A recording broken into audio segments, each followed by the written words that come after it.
Welcome, everyone, to the EspoVisuals Podcast. Today, we've got Katie in the house, aka K-Tiz, aka BrooklynNFTs. She is a content creator and a fellow NFT artist. She makes amazing TikToks focusing on onboarding newcomers to the NFT space through her marketing expertise and her personal experience in the NFT community, selling her own NFT collection called Electra Ladies on Soulseed. So we get a lot to get into. Welcome to the podcast, Katie.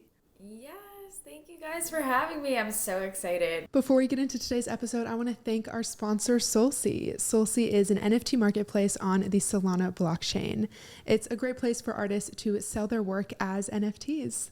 I have been using them since October and I've had great experiences, so I highly recommend checking them out. And if you are an artist and you're interested in selling your work as NFTs, I have a whole playlist where I take you through the entire process that I will link down in the description below. And with that being said, let's get into the episode. Oh wait, before we do, I would really appreciate it if you take a second to like this video and comment down below. It helps so much, and it's honestly the best way that you can support the podcast right now.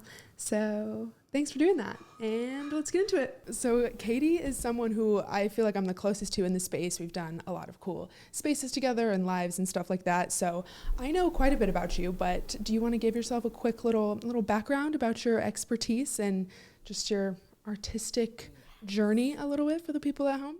Of course, and I feel the same way about you, Sydney. And so my journey started with your TikToks on my personal TikTok page of scrolling through. I think it was you and Sam of Crypto Glitch Bunny, and that's where my journey started on TikTok very similarly. I didn't have any digital artwork background like you. I had thought that you did. I know Sam did. So I just kind of thought, I'll make a journey too. And at the time I didn't have a laptop, so I was trying to figure out how to make this NFT without having any of the very technical background or technical tools. So my very first series, how to make an NFT from scratch, I'm making this little cartoon kind of figure with kind of these janky free tools. Well, maybe I don't want to call them janky if people are still watching the first series and, utilizing those tools. But it was very funny because I started my journey, and before doing a ton of research, I started educating people with me. So my whole thing and what I'm still kind of doing is I'm learning as I go, and you guys are learning with me. And I think a lot of people are intimidated to just get started. And, it's okay to get started without being an expert. I think, the actual hard part is the selling, which definitely comes with sharing your journey. But I think you can get started even without having a ton of knowledge. And that's where I was at. Yeah. So I'm curious, did you kind of go into it wanting to make content more than the NFTs itself, or you wanted to make the NFTs and kind of thought the NFTs wouldn't be successful, or maybe would be a lot more successful if you made content to go along with it? Yeah, I want to say it's kind of 50-50, because also, and this kind of where my marketing mind comes into play. So when I was younger, loved watching all of the early YouTubers. I was a big Smosh fan, Philly D. DeFranco, Lonely Girl, and like some of the OGs. And my brother and I, and even some of my high school friends, I had the Envy phone, before Blackberries, before the iPhone. And we used to make these funny videos on my Envy phone. And I don't think we ever uploaded them to YouTube, maybe once or twice, but we were always kind of running around making our own content and rewatching it on our phones, kind of pretending we were YouTubers. And then I remember when Instagram came out, and I missed the whole fashion blog thing, but I remember thinking to myself, I could have made a fashion blog, and seeing, in college some of these Instagrammers go off, so I missed that boat. Then COVID, I feel like I missed the TikTok boat, and I remember thinking, man, I could have made some funny, comedic or lifestyle TikToks. So it's always been a thought in the back of my mind of making content, and I think I've just been too much of, I missed the boat on that, or I didn't get a chance to, take part in this.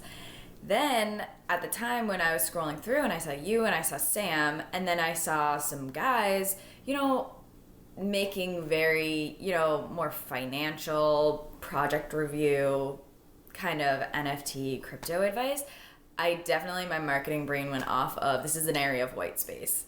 There aren't a lot of people talking about it right now. This is a great time to get in. And actually, Sydney, I was watching your growth and I was watching Sam's growth. And I remember finding you were like 80K, 100K, and Sam was same thing of 12K, 15K, 20K. And I was like, yo, these girls are growing fast. This is an area where I could jump in, and like, I have artistic background. I just need to translate it digitally to start making NFTs. I love that. That is absolutely perfect. It sounds like the timing of that, of you wanting to make content, having a couple niches that you may have thought was interesting, but you missed the boat per se. And this one was like, yeah, you're like, oh my gosh, wait, I do art and I'm early, like this is it. And then diving full force. Because you look at your content and it looks like you've been making content for other things. Like, you're just so natural on TikTok. You're so good at it. You have such a great blend of educational and marketing and like real value, but then also just silly, fun, entertaining stuff. So I'm really happy to hear that you found a niche that you were interested enough to actually make that leap and get started, because you seem like you were meant to be making content. And so I'm so happy that you finally started that. Thank you. It is funny to think back on the little videos that I was making with my brother on my Envy phone. And I'm sure in a way that kind of prepared me to kind of ham it up in front of the camera. Yeah. That's really similar to our story. I mean, same kind of thing. We've been trying to, well, at least I've been trying for like 10 years to break into YouTube, and same thing. I'm late on this. I'm not doing this. And then all of a sudden, this NFT thing came up, and I was like, there is literally not a single person doing what I think we can do. Not one. Like, Sid, we got to go. Like, let's start running on this. Like, it's time. Do you remember too? We used to make videos back in the day. I don't think we've ever really shared this, like the stuffed animals. You remember that? Oh yeah. Back in the day, we're the same way. I've been making like little videos my whole life. Like, we would do little puppet shows with our like stuffed animals as kids. Like, my grandpa got us like like a camera, and we thought it was the coolest thing in the world. And we would just make puppet shows all day with the animals and put them on YouTube, and just for fun. We'd make puppet shows. There's a video that must still exist on YouTube of me making a song about cows. I still remember it. Oh my God. Oh my gosh. Maybe we should resurface these at some point. Maybe not. Or not. Bring it back. That might actually be very, very Oh my gosh. But yeah, but same thing. Yes. It's funny to think that, our generation was, we were playing, we weren't playing like Doctor. We're like playing YouTube. We're like making videos. It's crazy. Yes. So. Oh my gosh, yes. So I'd love, you mentioned it, your marketing brain. So that is kind of your full-time gig, right? Do you want to say a little bit about what you do? Because then I'd love to hear how that fed into your kind of game plan with TikTok.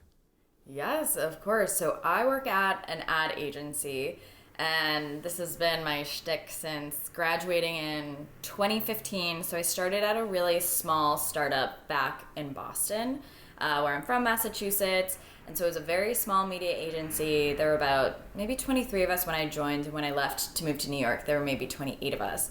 So I always had to be very scrappy. And I mean, in the ad agency world, things just move so fast. So what I do is the market research and then the media planning for media buys. So I'm actually not making the creative part of the ads, which now a lot of people automatically think ad agency, Mad Men, she's probably making the creatives, where it's the other side of Mad Men that's more of the marketing piece. So that's what I do. And now I'm at a big global ad agency here in New York, where I've been since 2017. So it's a lot of paid media planning. So what I'm doing on TikTok is organic, but we work hand in hand with everything that runs organic with my clients, and then working with the ad agencies. And, I'm talking to TikTok all the time. So I have TikTok reps. They're talking us through best practices and a lot of the content pieces. So my arsenal is kind of full on how to strategize, especially with the content piece. So I was able to apply that, and especially for Electroladies, was able to use TikTok. And I actually wasn't going to launch Electroladies when I did. I was 2 weeks in on TikTok when I launched Electroladies, and then my Little Rock Stars video was going viral, and I knew, all right, I gotta strike while the iron is hot, because I'm getting a lot of notice now, but especially with TikTok virality, it's gone in a second. You have it, and like the clout is cool or the hype is cool, but then it just all stops. So I was like, I gotta launch, and I gotta launch now. So I was kind of scrambling to get everything minted on Solsea, and even the day that I was launching, I kind of ran into, it was taking me longer to list than I initially thought, because I did a practice list, and I kind of thought, oh, this is so easy. But then when you're listing 33 NFTs, it takes a bit longer. So I was kind of like stress sweating when I was listing and minting my Electroladies, but it worked out. It was really cool. How did you have like a specific goal for, I'm going to make this TikTok, like have a goal for your TikTok and for your collection kind of as two? Were they working together? You're like, I'm starting this TikTok. The whole kind of plan was to feed it to the collection? Yeah. Oh yeah. The TikTok, and it's always kind of been around the collection, and I feel like it's evolved. And from the start, I've never been a TikToker who makes NFTs, who's been preaching or trying to say, I'm going to get financial freedom from selling NFTs. I just knew that was not possible for me, being so new on TikTok and so new to NFTs. And this was the very first time I was ever trying to sell art, period. So I am very realistic.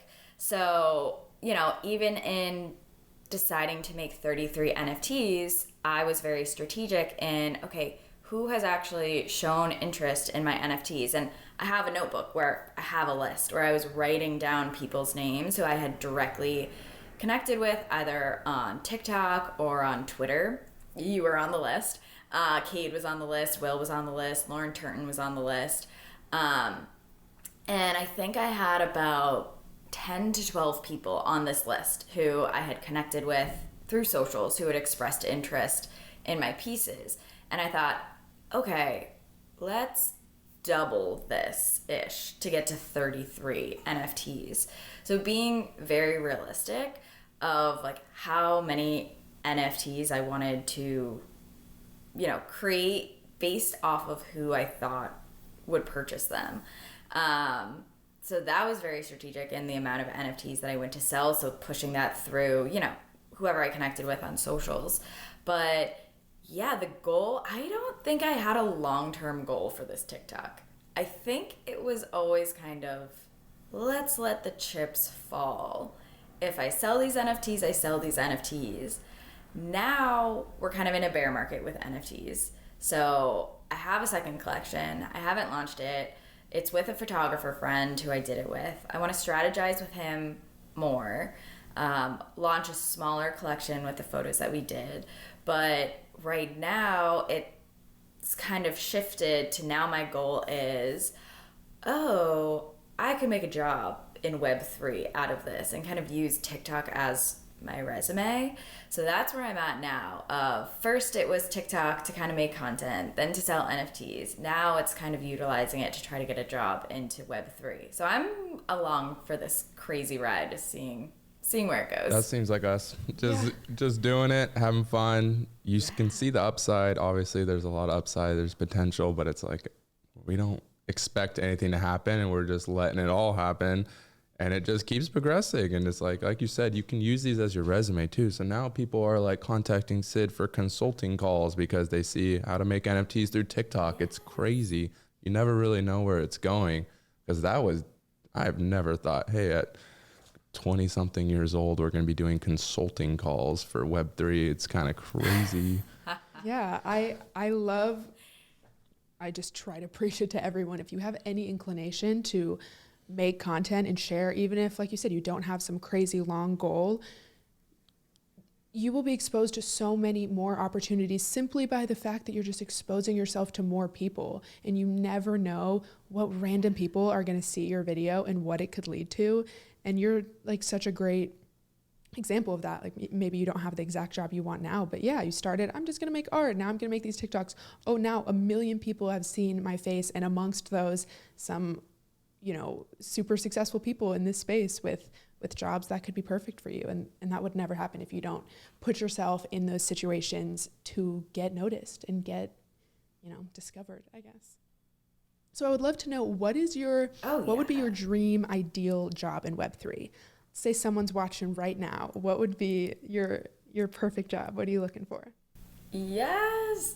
Okay, so it would be a mixture of content creation on TikTok, because I just have so much fun on TikTok now, and I love that it's these short. Thank you. I love the trends. I have so much fun with the trends. I have fun. I love music, so I love picking music for, even a background of when I'm kind of talking. So something that blends content with also the strategic marketing work, because I also do love the business side of things, of being very strategic, like analyzing how do audiences behave. I mean, Web3 is so new, and I feel like we're constantly learning, and I thrive off of learning new things, and I get bored when I get stagnant. So Web3, it's constantly like, oh, how's this community reacting, or what is going to be the next big trend in Web3 or the next big trend on TikTok. So something that blends the two of the content piece and the marketing piece. Are you going to be making YouTube videos for a lot of the stuff you're learning? Because the one thing about TikTok is it's like, it can blow up overnight, but like you said, it stops overnight, where YouTube lives forever and people can go and it's longer form and you can really explain yourself better. Are you going to make that transition? I know it is a little daunting with the whole editing and all that stuff, but kind of seems like the next step. Yep, you nailed it. Yeah, it's the editing piece. And being in like New York and the ad agency world, I got friends at YouTube who are trying to push me, and especially with the monetization piece of, you can make so much more money on YouTube, and I know it's more work, and that's the part. Kind of my barrier right now. Mm-hmm. YouTube is definitely much more work for sure. Yeah, it's a lot. You guys do a great job, and you got the whole setup. It's awesome. I mean, we've been practicing though for years. Like it definitely is a whole daunting, but it's one of those, it's like YouTube's a marathon, not a sprint, and TikTok's a sprint. So it's like, we're having these videos and we're slowly building it up, but it's like, these are going to be quality in 5 years from now, where I just don't think any of these TikToks will be. Like maybe the one to how to make an NFT that's like pinned, maybe that one will keep going, but it's like all these trends, they're all fun. I love making them too, but they just aren't going to last. They're just not going to last, which is just so heartbreaking about TikTok. It's like, I don't know how much time I should spend on that, because the growth's great today, but then it's not longevity, where we have one YouTube video that's just like, it'll get you 1 million subscribers over the next 10 years if it's a good video. So it's like, why not maybe focus so hard and make it that one perfect? I don't know. Yeah. Common dilemma for us creatives. Yeah, and I think especially for educational content that people search for, like TikTok, like people aren't searching questions. Good point. YouTube, when you're searching a specific question, how to do a specific like marketing strategy on TikTok, like I feel like people would search that on YouTube 100%. To find a long explanation for it. I mean, it's literally the second biggest search engine behind Google, which is number one. But then now even on Google, if you Google something now, it's like you still see a YouTube video pop up even through the normal search engine. I'm like, all right, that's huge. Yeah. Do you guys boost your YouTube content with paid ads? No, not on this channel yet. We did on our last channel and we had a lot of success. So we're kind of holding that in our back pocket. I really want to hit 1,000 subscribers and get monetized purely organically, just from a goal. And we've been trying to do this for so long. So right when we hit 1,000 subscribers and get those 4,000 hours watched, we're going to boost the hell out of it. Plus we're building a lot of things on the back end that we don't want to, we want those to be done. We want everyone to like, I don't know, I'm not going to get into it, but we have a lot of stuff in the back end waiting. We want to get monetized, and then it's go time. We have a huge plan, money getting pushed aside to get ready for it. It's going to be exciting. I would love, let's talk a little bit about this, because you mentioned this, and I think it's important to talk about, where a lot of the people, I feel like especially new people coming into this space, are talking about, I'm going to be financially free for my NFTs. I'm making NFTs to be financially free. And a lot of people are throwing around the word passive income. I'm going to make NFTs. They're just going to sell for the rest of my life passively, and I'm going to be financially free. And Matt and I were talking about this a little bit, and I'd love to just go off of it.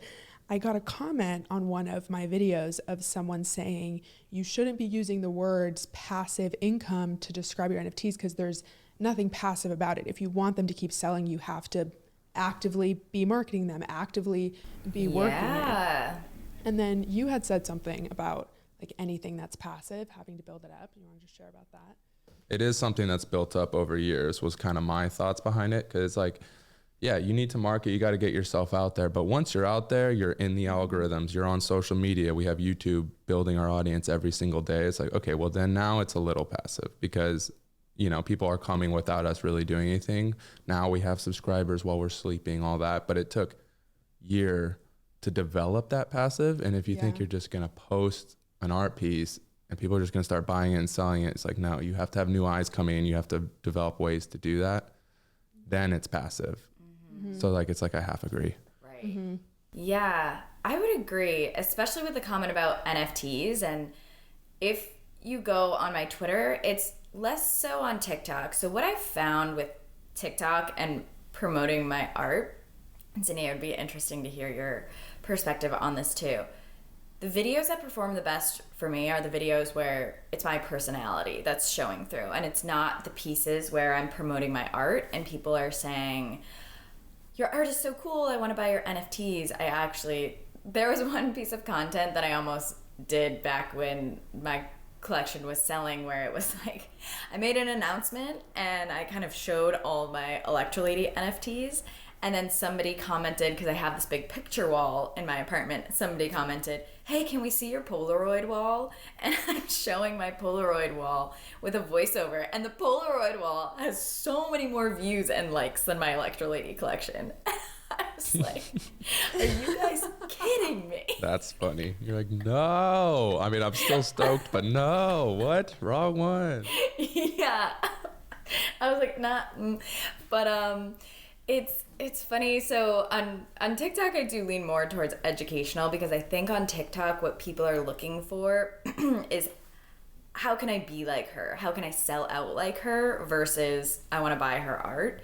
Where on Twitter, there are more of the collectors, there are more of the whales. So on Twitter, every so often, you'll see that I repost my collection of the NFTs that are listed on the secondary market.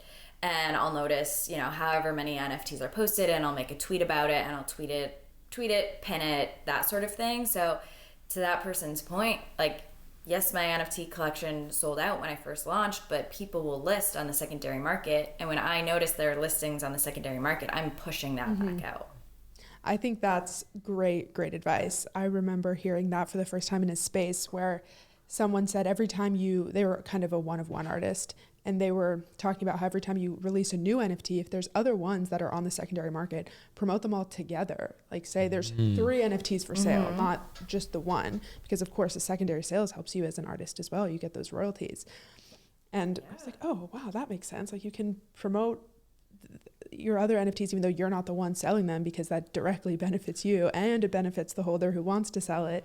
So that's really valuable advice. I love that. And a holder sees you promoting their secondary sales. They know too. It's like, oh, wow, she's even going to help me resell this down the road. Therefore, maybe I should actually really buy this. And it really might push someone over the edge. I think that's great. We need to start doing that more. Yeah, no, seriously. Yeah. Yeah, push them. Yeah. Your site of lights, those are hot. We got a plan. It'll be fun. We got a plan. I'm mid redrawing that side of light right now. True. Oh my gosh, I saw. Oh my gosh, I know. I knew when I first learned and it like hit me in the face about resolution and canvas size. I was just like, I'm gonna have to redo everything. Like I knew in that moment, and I've just been waiting like slowly as I've had to redo them. Like I redid the noodle girl when I wanted to give Kate the poster because I had to. I redid the hand when we did, whatever. We're getting there. We're almost done. Whole thing, yeah. We're almost done. Yeah. So, and I just wanted to mention too, I love that you say this. I've heard you say it lots of times on your TikTok about just kind of the misconceptions, because I think a lot of people, I think if we think about it, it's obvious. If you want to sell art and actually become financially free, it's going to take a lot of time. You're going to have to be able to sell a lot of art, and it's it's just very unrealistic to think that would happen anytime soon. Like you need years and years to build that. And I see people coming into the space just wanting money grabs. And I get so many DMs of people asking like, well, how much money have you made so far? How much how much this? And I'm like, I love how you say like you cannot come into this space with that mindset or you are not going to be successful. And I just think that's really important because I think a lot of people come into the space seeing like those couple exceptions of people just like blowing up. And again, they probably don't even know all the back of the work that's gone into it. And they just come in with all these expectations of making so much money. And I think it can be so discouraging if you start and then you're not making any money and you're like, wait, I'm doing all these things wrong. It's like, no. Yeah, you hit a wall hard. Yeah. Like, oh yeah. Yeah. I mean, I remember our wall and we didn't even have that belief. We weren't even trying to make money instantly. And you're like, oh, this is not happening. It's going to probably be 2 years before any of this happens. You're like, damn. Yeah. Yeah. So I love that you are real. Like you're so authentic and you say that stuff. And I think it's important. So I just want to Thank you. Yeah. I really try to set the expectation, and I don't even think it's something that I completely realized myself when getting into the space, how much work it is. And it's a lot of time spent, and you become an entrepreneur and the marketing that goes into it. I mean, because of Soulsea, we were able to list our NFTs pretty easily, and that's, you know, the value of a marketplace like Soulsea. But for people who are making their own mint sites, you have to learn how to be, you either have to hire or you have to learn how to be a front end and back end developer to make your mint sites. You have to do the marketing, you have to do the PR yourself. Like if there's any legality, you have to hire a legal team. You know, you got to figure out your licensings, your royalties. There are so many logistics other than just making a PNG and selling it. Yeah. There's a lot more that goes into it. So it's like what we were talking about the other day where, you know, if you're an entrepreneur, you're like, okay, I'm going to start my own business so I don't have to work a 9-to-5 job. And then you end up just working 24 hours a day. And that's so true with this. It's like, you think about it. It's like, okay, yeah, you're selling art, but if you really want to break it down, the amount of hours it probably took you to sell that art in terms of marketing and posting and strategizing and all that, like it far outweighs it's far not worth it at the beginning at all. So you kind of, if you're getting into this and you're truly your goal is money, you have to be thinking long term because it's not going to be profitable for a long time until you build it up. Yeah, absolutely. I mean, you have to focus, like you just said, on so many things but the art. There's so many little things that no one has any idea about, and it's just like, dang. Yeah. Good luck. That's why we're making videos to help you. Good luck, Godspeed. What I think is important, because it's obviously we're all in this because it's worth it and it's fun and we enjoy it and we have a long-term vision, and I just want to, you know, make sure that we're sharing that aspect of it, because that is, you know, the real truth and what to expect if people are looking at us wanting to join the fun. Seriously, yeah. I had a video, I think it was 2 weeks ago now, that started to go viral. And I do a lot of these quick, because I know they perform well on TikTok. I do a lot of these quick, how to make an NFT in 30 seconds. And, you know, it's never the videos that you think are going to go viral that end up going viral. So I was just sitting in my room. It's when I had COVID. And I thought, all right, I know these videos perform well. Might as well just pump one out. And I know it can be quick because I do these videos all the time. And the way that I filmed the video, I didn't even bother flipping it in the mirror. So my iPad, you're reading it backwards. And of course, that's the one that ended up going viral. So now I have all these comments of like, you don't even know how to flip your camera. Well, do you think that actually helped? Maybe it did, because people were like, hey, why is this backwards? Seriously, you pause. Looking at it longer. You're like, what is she doing? Wait, why is it backwards? And they start trying to read it. They're like, oh my God, it is backwards. And all of a sudden you're like, whoa, you've been on this for now, 30 seconds and you watched the whole thing, but you actually don't even know what happened. You're like, that iPad. Oh, now on all of Katie's videos are going to be backwards. We're just going to start seeing I mean, those little things matter. I've actually been just testing different things out. Like in the beginning of some of our TikToks, no one's noticed yet. So I've been waiting to see if anyone notices, but like I'll make the plants flash like yellow and green and trippy colors so you just go, wait, what the fuck? Oh, my bad. I don't know if we're cussing on this, but it's like, Yeah, I'll make the plants literally go like trippy purple, and they'll do like, or Sydney's shirt will change colors in the beginning of the video for a split second just to catch your eye. No one's noticed yet though, so obviously I don't know if it's working, but it cracks me up. I love that little stuff. We laugh just knowing like the entire plants just turn purple and no one notices until it's funny. I've been waiting. I'm like, come on, guys, this is crazy. Look at the plants. Oh my gosh. I'm going to be analyzing It's the some TikToks of them, so now. yeah, there's a few that are. Did the shirt change? Did the plant change? I think all of the ones with Cade in that podcast, I think every one of those changes in some way, shape, or form. Oh my gosh. You better be like flipping my map back and forth. There you go. On the back, she's just blinking. Should we do that? We should do some weird stuff like this. Is just upside down one time. People are like, what is that? Why? What is that? Is that on purpose? Yeah. And you're like, I don't know. Oh my gosh. Strategic, psychological marketing. That's what it is. That is funny. Mm-hmm. So, Katie, you, I have been noticing, have been doing some cool in-person panels and events in New York City, right? Tell me about that. How are you kind of finding these groups and just what have they been like? Definitely. So I've spoken on a panel at Crypto Mondays in Brooklyn. So Crypto Mondays in all of the major cities, and they should have one in Austin. They do these Monday meetups for crypto people, NFT people. So New York, we have two. We have one in Manhattan and we have one in Brooklyn. So I tend to go to most of the Monday night panels, even if I'm not talking. I've just spoken the one time, but I've now become pretty good friends with the people who coordinate them. So we're planning, or they are planning, some events that will be around NFT NYC, which I'm also speaking at. And then I'm a part of this really cool Discord, which is on its way of becoming a DAO. It's called Boys Club. And it's kind of a double entendre of words because it's run by women in the crypto and NFT space. But it's, this play on words of women traditionally have been kept out of the financial boys club.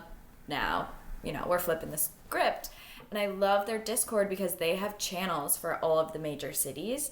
And I was helping to coordinate one boys club event in New York that ended up being the week that I had COVID. So I stayed home. I know. I was so excited because boys club is right. I couldn't go. I actually didn't do a lot of the event planning. Is not my sweet spot, but I was planning on going in, helping out with social and everything. But Boys Club is really cool. So if you're in any of the major cities, I would check out Crypto Mondays to see if there are meetups. It's through the Meetup app. And then Boys Club, join the Boys Club Discord. And boys can join too. And everyone signs a little application. So you can't just join the Discord and, send an emoji to verify. They're screening everyone to making sure that their community is very safe. Yeah, it's great. And so, they've been putting on a lot of cool events. They'll be becoming a DAO soon. They've been making announcements in their Discord. So I'm pretty involved in that community, which I love. And especially for women, they're, making it so visible for us to get, these panel or event chances to come up and talk and show off what we know. Yeah, that is so cool. I want to check that out, especially if we haven't done any Crypto Mondays, we got to be doing that every Monday. Now we're in a city where stuff actually happens. We're just still stuck inside all day, just making content. Oh no! But no, that would be super cool to see what like that is happening in our city, because being able to meet people in life, in real life, IRL in real life. Meet them in life. I'm just sure it's so cool, and it's just a different game. We're talking to people all day online about this stuff, but being in person and being able to really feel people's energy and feel the excitement and exchange ideas, I'm sure that's just a whole different thing, which we haven't really experienced yet. So Austin has to have a great one. Every single bus that goes around Austin, everything's sponsored by crypto here, it seems like. There's so many billboards. There's billboards that say this is an NFT. There was one that's a giant Alan Watts quote about things you can't change or something, get on board with the new or whatever it was talking about crypto. But just billboards, all over the city about NFT stuff. Yeah. That's awesome. Oh, I've been seeing some subway takeovers here in New York where it will be in the subway cars. and it will be on the little posters in the subway. I haven't seen any, and actually I'm not really in an area where there are a lot of billboards, but I'm curious to see. I'm sure for NFT NYC, all of the Times Square billboards are going to be lit up with crypto and NFT stuff. Yeah, that's going to be really cool to see. We're going to try to make it out. Oh, yeah. That's a good transition into it. You're speaking at this, right? We're trying to get our butts out there. I am, Yeah, yes. So tell us. You need to. I would love to know first, what are you going to be speaking about?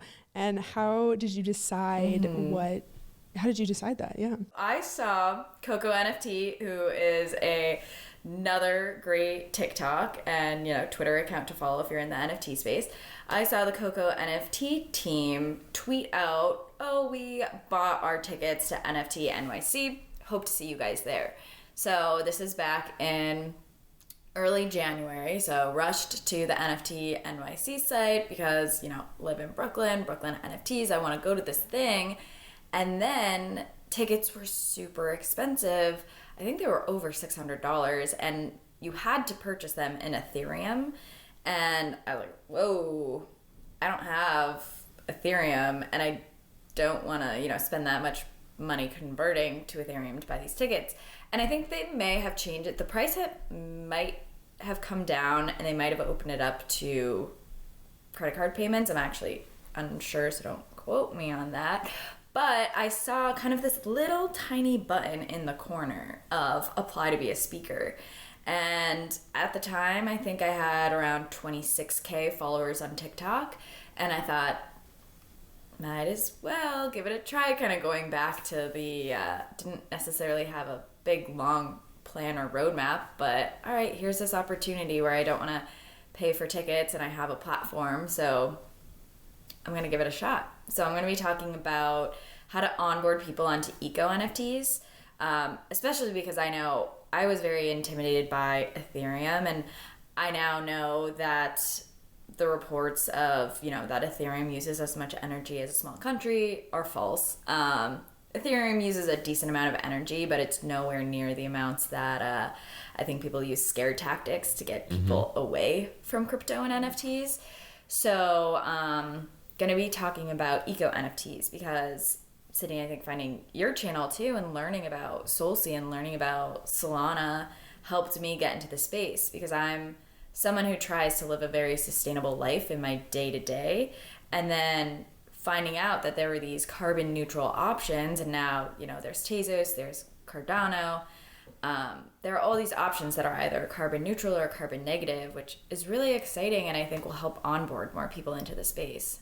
Definitely. I think that's a really valuable topic because I think your topic is like one of the biggest not drawbacks, but like fears of people. The biggest kind of objections that I have heard have been about that. There's been and part of it, some of the information is true, and a lot of the aspects are bad for the environment, but the intent of just the scare tactics, like you said, there was this wave where everyone thought anything to do with crypto and NFTs, you were like literally destroying the planet at these huge scales. And I think that just, it's hard to get that out of people's minds. So it just kind of takes the entire crypto or Web3 or NFT space just off their radar and out of their interest. Have you read the book Undressing Bitcoin? No. You need to read it. I'm forgetting her name who wrote it, but look it up. Undressing Bitcoin. It goes into a lot of those problems, and she dissects every single kind of, everything people say that's wrong with crypto. She goes in and just debunks every single issue, and a lot of that stuff, it might be really good for your talk, actually. There's a lot of really interesting points. I mean, like, one of the main ones that just stood out to me was so simple. She was like, everyone's worried about Bitcoin ruining the environment. I see no one talking about how the USA for a whole month runs Christmas lights like it's going out of style. Like, you have a whole country just, dumping energy for just to be a little prettier, and it's just like, oh, but you're going to rip Bitcoin to shreds for it using a little bit of energy, but it's like giving power to the people and it's doing all these things, and your Christmas lights just make you look a little cooler. Yeah, that is so true. Yeah, it's kind of hilarious. When people tell me that now, like they're like, well, Bitcoin's ruining the world and the environment. I'm like, okay, yeah, go home and put your Christmas lights up. Yeah, go put up your Christmas lights. Yeah. That is so true. That is wild. I know. It's also, fast fashion, crazy. And that makes you cool, makes you look cool in an Instagram post, and then you wash it 2 times and it disintegrates. Yep. And then you have to go and buy more fast fashion. So many of the people. Yeah, and it's not, So many of the people doing that will, exactly, the exact same people hating on you for NFTs when it's like, just be consistent in your behavior and what you want to shit on people for. Like if you were a super sustainable person and you go thrifting and you live a sustainable lifestyle, totally understand. But yeah, if you shop at Target every day and put up Christmas lights and then you're going to leave mean comments on my page about using sustainable NFTs, I'm like, no, ma'am. I love that. That's like the response to the trolls now about sustainability. Like, how many Christmas lights do you put up? Would love for you to post a TikTok of your house holiday time. Yeah, and for people with like the blinking and the radio station playing. Oh yeah. And for the people watching this book, I'm forgetting the name too, but it's Undressing Bitcoin, and it's a 45-minute audiobook, so it's super easy to kind of listen to. Nice. Yeah, it's amazing. It's my favorite way to, if someone's actually interested in crypto and wants to just kind of hear the nitty gritty on why it's beneficial, because it talks about the humanitarian reasons for Bitcoin too. It really focuses obviously on Bitcoin, but it can be applied to everything, where it's like, for the first time ever, these refugees can escape a country with their entire wealth in their head. No one can take it from them.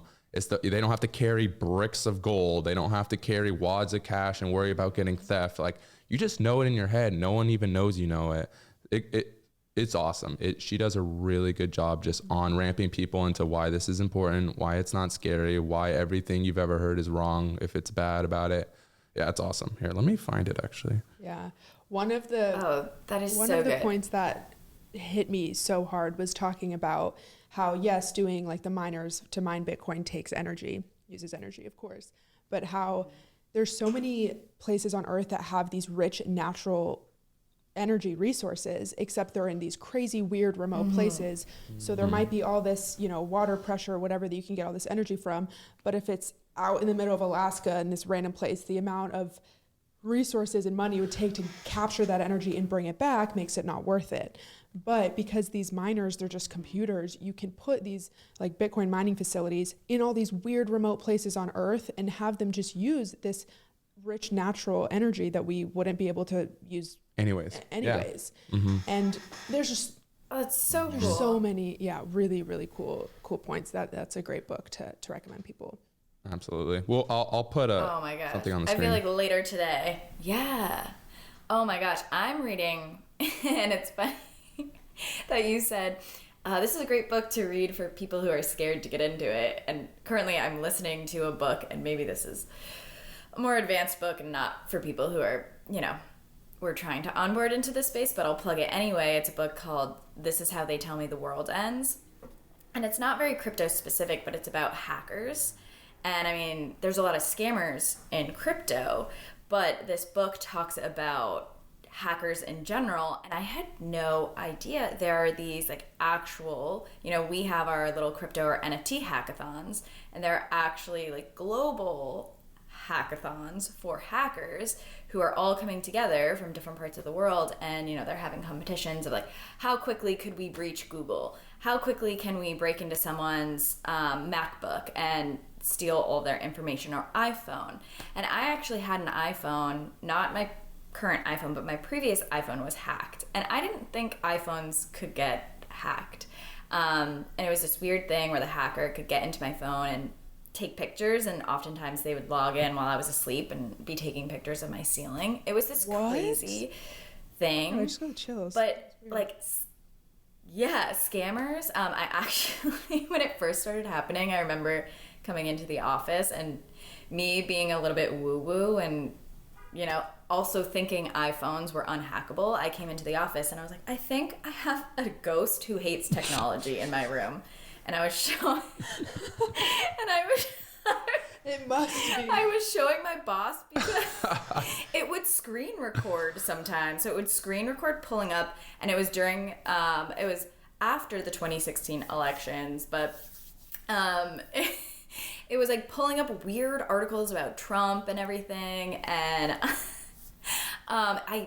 it was really crazy. And it would screen record, taking pictures. It would screen record, pulling up these weird articles, and then I'd wake up to these weird screen recordings, and I showed my boss, and my boss was like, "So cute, you think this is a ghost, but this is a this is a hacker." So I have never heard about this. So you'd just be sitting on your phone, having it in your hand, and it would just be on the internet scrolling down, kind of.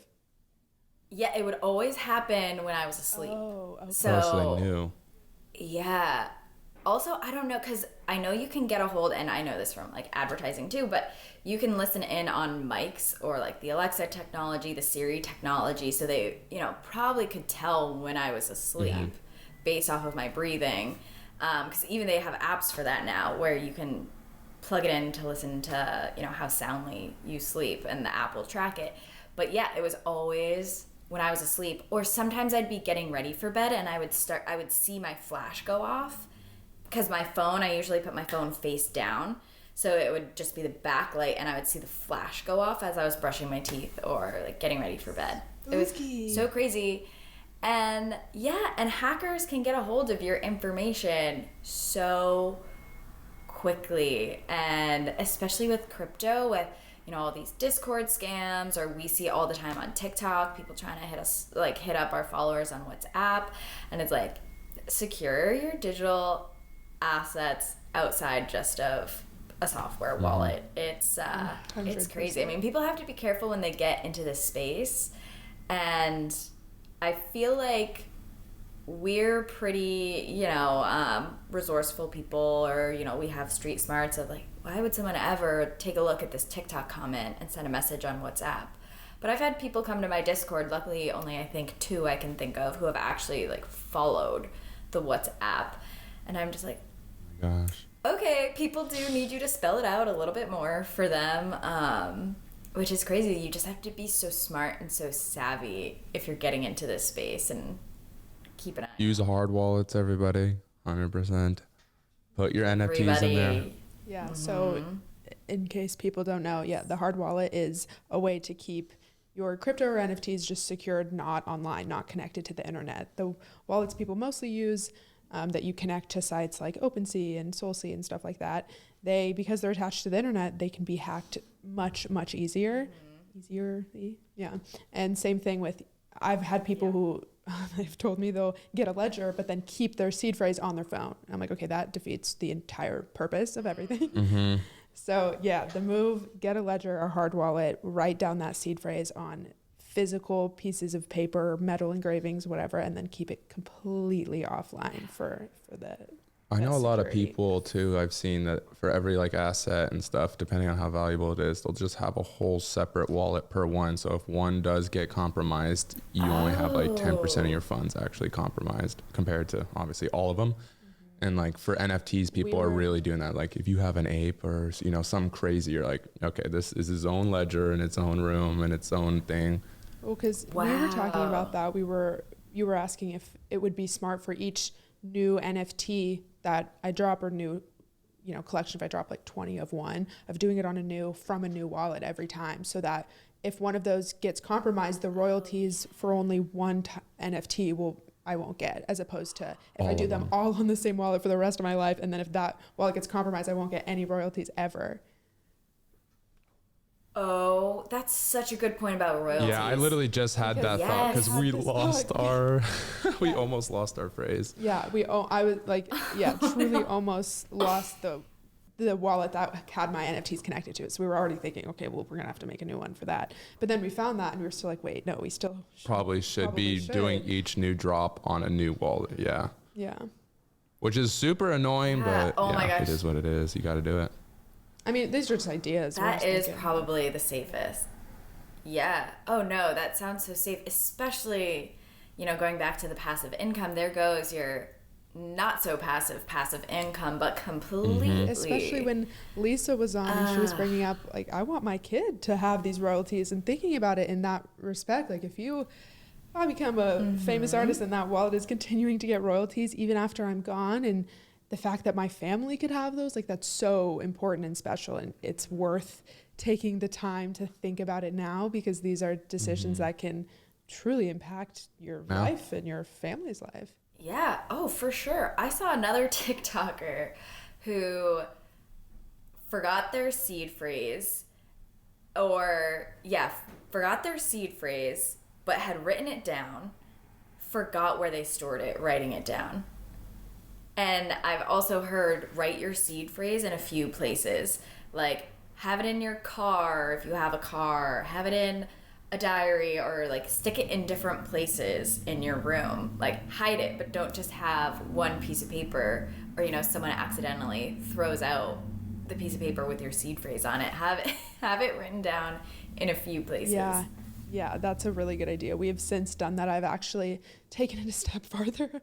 I wrote down the phrase and sent it to my dad. So we have one in Montana sitting in a house and one here, because I got so scared after that moment where I was like, yeah, it's worth it to have different pieces of paper, different states. I'm taking it seriously now. Oh, yeah. I think I was logging into Soulsea the other day, and they had me reconfirm my email, or I got some pop-up of, we need you to reconfirm your email. And I got so freaked out that I screenshotted it. And I mean, Soulsea's really good about responding to tweets. And I tweeted, I don't know if I should be re-inputting my email credentials. What is this? It was a pop-up I had never seen on Soulsea, and Soulsea reassured me that, nope, we're, reconfirming everyone's email, you're fine to plug it in. And then momentarily I then forgot my password to just Soulsea, not my wallet, but also Soulsea, and I had a momentary freak out, and then I got it. But yeah, you have to be on it, you have to stay safe, you got to remember all these things. There's a lot, and going back to like how much energy gets put into managing all of this. It's financial management too. It's a lot. So is there anything specific you want to talk about, Katie, that we haven't touched on? I think, and something that I've been super interested on, and I feel like at this point I've maybe only made 1 or 2 videos on it, but I'm really excited as I've become a content creator, and as I've been seeing everything that's going to be accessible with NFTs, or that's already accessible. I'm super excited to see a shift with content creators utilizing NFTs, or even just tokens for their followers, their fans. And I'm really excited that followers are going to be able to monetize creators that they think are going to be really successful. And it's almost like we can treat creators as their own individual startups that we can invest in. Yep. Like for you or I, for example, who we already have NFTs, and people who hold our NFTs, luckily we've made a name for ourselves that the NFTs that are flipping and selling on the secondary market, holders are getting an investment back. And they're getting an investment back because they saw our TikToks and they said, oh, I feel like Sydney's going to go off and do pretty well. Oh, I see the same in Katie. I feel like she's going to go off and do pretty well. So they buy our NFTs, they invest in us. And then down the line, they're able to flip our NFTs for, more than they purchased. And then that's also coming back to us with the royalties. And I think it's so cool because, especially in today's world and just with the COVID climate and with TikTok emerging, we love our favorite content creators. And the way that we film our content, especially on TikTok, we're inviting our followers into our homes. Like, you've been all over my apartment with me. You've been walks down the street in Brooklyn. You've been to my favorite park. You've been to my favorite coffee shop with me. And, like, you've seen me when I'm down. You've seen me when I'm excited. You've seen me when I'm frustrated. And you really start making connections with these content creators. And without NFTs, content creators can drop a line of merch, or, if they're a beauty content creator, they can drop a line of makeup. And followers and fans are really excited to consume those things, but there's nothing in return for those followers of having, you know, this t-shirt. Whereas if you dropped merch and an NFT came along with that merch, you know, you get the investment of the NFT of, oh, I got their first line of merch and I got this NFT, and, you know, maybe the t-shirt's not going to last forever, but the NFT is going to last forever and I can sell it down the line when the content creator, I don't know, is on like Jimmy Fallon or is now in movies or, you know, making songs. And I just get so excited by, you know, everyone's going to be getting their bag with NFTs and creator tokens, and it's going to benefit the followers and it's going to benefit the creators. And, you know, we've seen all these creators blow up during the pandemic, and, you know, I think it's easy to think like, oh, they're so successful, they have millions of followers, but the monetization gains doesn't always match the social gains of they could have 1 million followers, but, you know, how does that translate into financial gains? And it doesn't really. Like 12 million followers does not equal $12 million by any means. So I think this is gonna help bridge that I would gap. agree. Besides, if you have 12 million followers on YouTube, I think YouTube's the one platform where if you have that many followers, you get paid properly for it. Yeah, we got TikTok, all that. Like, I kind of look at it like it's 1/10. So like, if you have 1 million followers on TikTok, that's only like 1/10 of what it really is, and like compared to YouTube. So if I have 1 million on YouTube, like that 1 million is like actually like 10 million or 20 million on TikTok on like the amount of revenue it'll actually generate for you. Because, yeah, most of those platforms, like, how do you monetize it? Like, you really got to land some really savvy business deals and sponsorship deals and be making content for different companies to really be able to make money through those platforms, especially during the beginning. Where YouTube, it's a lot more established. They pay you per view, then you can land the sponsorships. They stay up forever, so you're generating money long term. It's like everything just keeps building on itself. So I've seen YouTubers make way more money than any other platform. But yeah, I agree with that. And Need to get on YouTube. 100%. I love what you're saying of it. This works for even if YouTube isn't your thing, and maybe even making videos isn't your thing. It gives just so many different types of artists the opportunity to make a name for themselves independently and just have their supporters support them. Like, I think of music artists. If you are a music artist starting out and you're releasing your first album, you know, instead of back in the day, oh, I need to sign a record, you know, deal to get people to see this. If you start posting your stuff on social media and you start building a community, and that community, let's say you release your album and you release 50 NFTs, doing something like getting, what am I saying? The people who own the NFTs get part of the streaming revenue from that person. So if you just find this artist and you're like, I love this artist, I think they're awesome, I want to support them, I think they're going to do big things, and you can buy their NFTs to support them, and that can give them the start to actually, you know, shoot off and like start their career, actually invest in themselves and be able to do all that stuff. And it just it makes that opportunity so much more wide-reaching to people, accessible from all over the world. Like, you don't have to live in this big Oh, city yeah. with, you know, all these like actual music scenes going on. You can live in some random town and be making music and make content from your room and have people support you and buy your NFTs, and you can get started so much earlier because you can actually like build that base of supporters, which is so cool. It's This so is cool. the part that when people Yeah. start getting me talking about NFTs, like, this is the part that I'm talking about when it comes to artists, is it gives artists so much more power over their own journey. Like, if you want to put in the work and you're going to post every day, like, you can make a name for yourself. I'm so happy we're early, because once people this really starts clicking for these creatives out there, like, it's just going to go so nuts. Like, oh my gosh, we're so early in that, because people they still think it's freaking monkeys. Like, they just think it's pictures of monkeys. I'm just like, holy cow, can we get rid of these collections? I mean, they're cool or whatever, but I just hate what it's making people think about. Like, I just hate them. Like, get out of here, all these PFP projects. Like, I don't like you. You're ruining what these could be for everyone. Yeah, it's because that's what it's starting with. It's hard for people to look past that and realize, or even they just think that, so they don't keep inquiring because they're just like, oh, I don't care about that. But if the first thing they heard of was the tech and like what it could do for artists, like obviously that would pique so many more people's interest. It kind of is, I don't know, I feel like it's a little unfortunate that that's how NFTs blew up. Well, it's giving us time to build and to get ahead because everyone's stuck on monkeys. That's true. Everyone's stuck on monkeys. Well, we're building. They're stuck on monkeys. They'll see the way soon. We'll show them the way.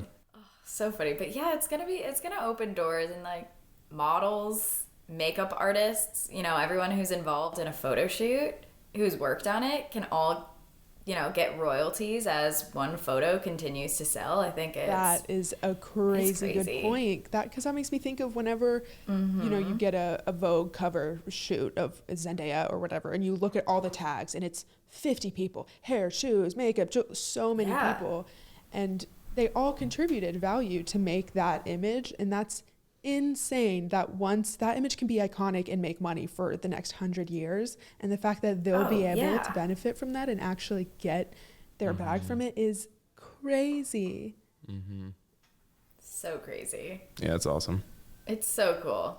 Okay, Katie, do you have any questions for us? It seems like we went through our list of things we wanted to talk about. Yeah, let's see. Questions for you guys. Okay, who were your favorite original YouTubers? Because that's how we started. I got excited earlier because you said Smosh. I watched a lot of Smosh. I watched a guy named like Freddie W in the very beginning. Timothy De La Ghetto. I don't know if anyone's heard of him. I watched who else? Oh my gosh, I'm forgetting one of the big ones. Jenna Marbles. Oh yeah, Jenna Marbles. She was funny. Yeah. I watched the first YouTube I think I really consumed was hair people, because I learned how to like braid my hair and do like little things like that on YouTube. So I started with educational stuff.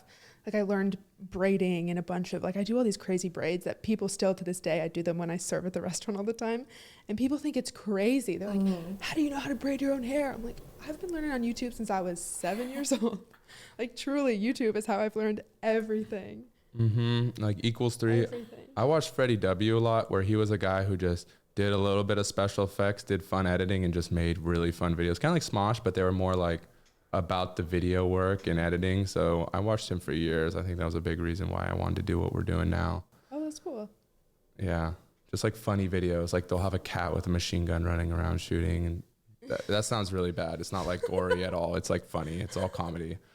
That sounds, actually that doesn't sound good. Oh yeah, no. Early YouTube. I know exactly what you're talking about. I used to watch, early YouTube was different. I used to watch this one guy, I think his name was Live Lava Live, and he was just this really emo kid just in his bedroom making the weirdest videos. And I was like, oh, he's emo, he's so cool. That reminds me, did you ever watch Shane Dawson? That reminds me of Shane Dawson. He's not as emo. Oh, I feel like I did. Shane Dawson was awesome too. He cracked me up. That guy was ridiculous. Thank you for coming on, Katie. I'm so glad that we finally got to do this. Yeah, I'm happy to finally meet you, Katie. I've just been seeing you. I'm so glad. I know. It's so good to meet. Oh my gosh. I'm excited to meet IRL. I'm so glad we got to do that. That's New York. Whether that's here, we're going to make it happen soon. Well, we're going to be trying to go to New York. Yeah, New York will probably be the first. And then at some point, though, Katie's going to come and visit Austin. Yeah, Austin's sick. You got to come out here. Yeah. We can do an IRL podcast. We can do the first one, having a guest. Oh my gosh. Yeah. That'd be sick. Oh my gosh, I would be honored. I would be so honored. It honestly feels like, I don't know. I mean, video, I feel like brings you closer 100%. to people. So yeah, it's crazy that, it's just crazy that like this feels so natural. And well, thank you so much, Katie. You were a pleasure to have. We got some good stuff out. People are definitely going to be learning a few things, get to know us a little better.